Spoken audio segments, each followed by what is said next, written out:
And I promised Penn State fans I'd keep them abreast. And there's more stuff, and we'll keep as funneling stuff. But I did get an interesting nugget.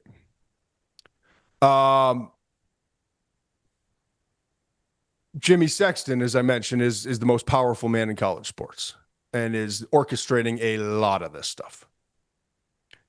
Jimmy Sexton also, outside of the SEC and having all those clients, and I mentioned James Franklin is a client of his, right? James Franklin was fired. I believe he deserved to be fired. Yep. And if you're out there and you're a reporter on the Penn State stuff, go do some more digging on the Nike Adidas thing and the timing. Go find out about this $38 million situation. And go find out when the timing was on information being passed to James Franklin, maybe a fight with athletic director Pat Kraft, and what subsequently happened the next couple of weeks with losses to teams they should never have lost to. Go dig into that. But Franklin gets fired, and Kraft fires him, and Franklin is a Sexton client, or vice versa. Right. And it left a bad taste in the mouth of Jimmy Sexton. Not a good idea. Unfortunately, Sexton's so powerful that when you're an athletic director like that, you're going to want to consult with, have discussions with, and keep Sexton in the loop. Doesn't sound like that happened. And I told you from the jump, Pat Kraft, like, they're building things and let's get McAfee out here and get everyone, like, there are some magic tricks going on in terms of, but there's also a massive stadium debt, and there's the Nike and Adidas stuff going on, and information coming to Kraft and Phil Knight and Franklin finding out from other places, and then there's a feud, and then you're gone, and Sexton's mad because he loves James Franklin. Just as I hope Jim Ornstein loves me and would protect me, my agent at WME.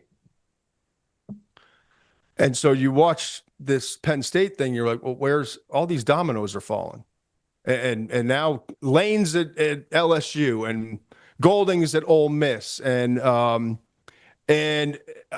Summerall's at Florida, and Goldish is at Auburn, and Silverfield's at Arkansas. What's going on with Penn State?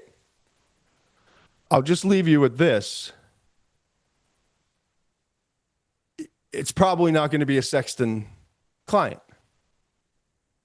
And Chesney was a Sexton client, and I told you about that. And there might have been a flight that Kraft was called in the middle of a flight to go see Chesney and told, let's not do that. Chesney's going to UCLA.